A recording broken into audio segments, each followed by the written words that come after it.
Kaze wumurikiye kuri African Empire Christian nkubwira ngo be blessed, Imana iguhe umugisha. Uyu munsi inkuru tugiye kongera kugarukaho ni inkuru imaze iminsi iri kubice bigacika kuri zino mbuga zigiye zitandukanye, ariko ntabwo twebwe tuza tuyishyigikira, nta nubwo tuvuga ko ibiri kuvugwa ari byo cyangwa se ngo tuvuge ko atari byo, ariko icyo tuvuga nuko abantu baba bakwiye gufata uruhande rutari rwo gusebya abantu, aho kugira ngo bigire ku ruhande rwo gusebya abantu kubera ko ari content ari creator, kuko byabaye ku muntu uzwi w'umusitari tuzi, bakavuga ko bagomba kumuriraho. Ubu content ku ma YouTube yose, ku ma YouTube menshi baravuga ngo ese koko Nyambara nuka. Ngewe nkanjye ntabwo ndahura na Nyambo, ariko nanone ntabwo wavuga ngo umuntu nkuriya wisobanukiwe, umuntu nkuriya ubusa kuriya, umuntu uhora mu bantu, uhora mu bitaramo. Anyway, ntabwo uyu munsi none aribwo inkuru yaba ibonetse. Uwitwa Jeskizo wa Mipangu mu kiganiro agiranye na Kramani uzwi ku mazina ya Niyonshuti Yannick, uretse ko nawe harahogeze kuvuga ko atitwa Niyonshuti Yannick ngo yitwa Abdul, ariko azwi ku mazina ya Niyonshuti Yannick. Kramani yabajije Kasuku impamvu yaba yarazanye iriya content, avuga ko yaba ari umuntu wayivuze none nawe akamera nk'umuntu usubiyemo iyo nkuru, none yayisubiramo abantu bakayikuririza, nyamara Kasuku ngo yabivuze ari kuri live, ntabwo yongeye gusubiramo ibyo bintu, byabaye rimwe gusa ntabwo yongeye kubikora, ahubwo ngo yirinze no kongera kuvuga ijambo nk'iryo ngiryo nari mvuze natangiriyeho mvuga. Kasuku yirinze kongera kurivuga, ariko yarivuga atarivuga, imihanda yose aba big content bose bahise batangira kubikuririza, wajya ku live kumva barabikuririza, kugeza naho uwitwa Dumba ndetse n'uwitwa Godfather n'uwitwa Titi Brown bari batanye mu minigo muri video basize kuri Nyita Cedric, aho Dumba yari yongeye kuvuga iri jambo. Hanyuma noneho Titi Brown aramubwira ati ariko se simwebwe mukurura ibi bintu, ati ngubu umuntu araza agakata kano kantu uvuze akavuga ko nawe wabihamije kandi nyamara ari akantu uvuze. Ari naho tugaruka no ku nkuru y'umuntu igeze gucicikana witwa Bifes w'umurundi, bivuga ko yatangaga urugero, avuga ko atanga urugero rw'umuntu wavuze inkuru nyine, ariko bakatamo ka kantu aba ariko twebwe baduha, aho kugira ngo tujye gushaka inkuru yose turangije turaza kwicara ku mbuga nkoranyambaga twataka Bifes. Witwa Kakajwi yaramwatatse, witwa Jeskizo Mipango nawe uvuga ngo akora inkuru kenshi ngo yazicekinze nawe yaramwatatse. After tuza kubona content tuvuga ngo isaba abantu bashobora kuza bagasaba inkuru uyu muhanzi witwa Bifes w'umurundi, cyane ko nanone entertainment nayo yari imaze iminsi irimo ikibazo y'u Rwanda ndetse n'iy'u Burundi mu bijyanye na muzika.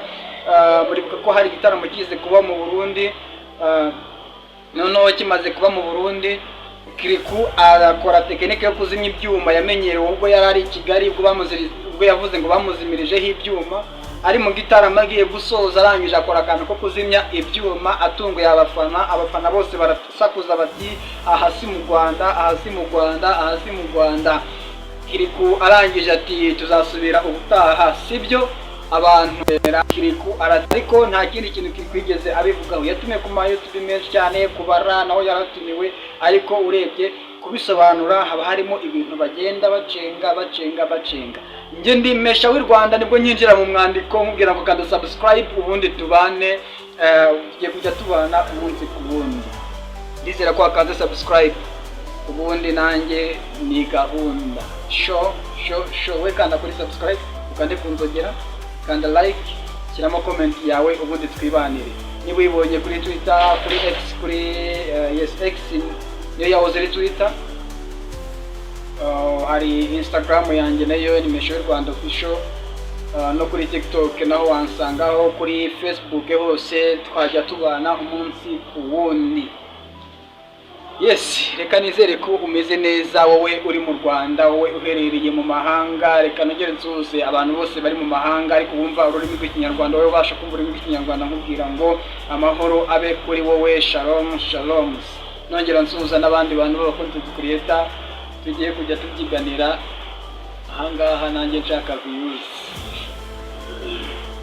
Reka duhere ku mwandiko wa Bruce Melody ndetse n'uwitwa The Ben cyangwa se Tiger B. Barakubwira ngo uwitwa Munyakazi wamenyekanye ku izina rya Munyakazi, ubwo bari muri conference imbere y'abanyamakuru, mu kiganiro n'abanyamakuru, Bruce Melody nanze ndetse n'uwitwa The Ben bagiye basabwa guhoberana inshuro zitari nkeya, si rimwe kandi si kabiri, ariko ntabwo bahoberanye. ahubwo bahanye icyo bita big up. The Ben arangije avuga ngo that's hard, ngo bavuga ko bahoberanye. Hari n'abajya kure bakavuga ko ari ukwikiza abafana, ariko urebye byari ibintu byari bimaze gusabwa n'abantu barenze umwe babiri. Ariko hanyuma The Ben abikora ko The Ben niwe wateye intambwe imwe aza agana Bruce Melody aramubwira ngo ngwino hano, barangije bahana big up. Aravuga ngo uko niko duhoberana, niko The Ben yahise avuga, abantu barasakuza baguza induru. Nyuma y'uko inkuru rero zaje gucicikana zikavuga ko uwitwa The Ben cyangwa se Tiger B yaje kuba yahereza abakane ba Nyabugogo n'abandi benshi cyane kugira ngo baze kujya bavuga ngo bu kuri Bruce Melody, nibagera kuri Tiger B bavuge ngo ubundi wowe nijoro twari kwihera. Nyamara se ibi bintu The Ben ko nta kintu arabivugaho, cyane ko The Ben atazwiho kuza gusobanura ibintu byinshi cyane, ahubwo akenshi akunda gukoresha ibikorwa. Ese ibintu arabikoresha ikihe gikorwa?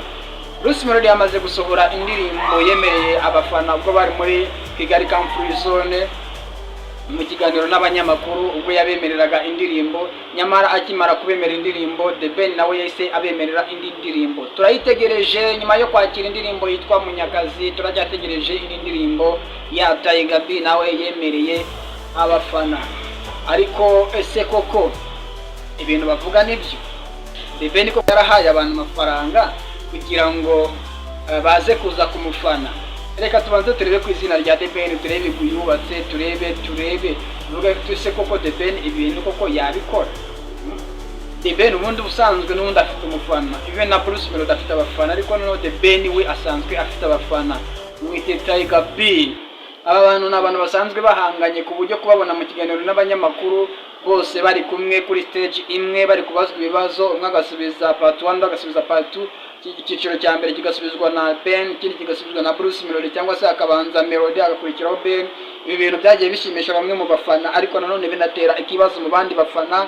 Muribuka ko abakurikiye neza haje kugaragaramo n'inkuru y'uwitwa Waboy, bavuga ko Ben yigeze yaba yarahaye Waboy stage, ariko ngo Waboy stage za kumuhombera. Hanyuma uwitwa Murindahabi Irene arangije ahita azavuga ngo ntabwo Waboy stage yamuhombe bamuhaye, ngo nananyemuza abantu barimo bavuga ibyo bintu kuko ntabwo ari byo, ahubwo stage yahawe yamugiriye umumaro. Ari naho abahanzi benshi bagiye basabira stage muri iki kiganiro n'abanyamakuru hagati ya Ben ndetse na Melody. Uwitwa Gisa Cy'Inganzo akaba yemerewe stage, nubwo atigeze agaragara cyane ariko yemerewe stage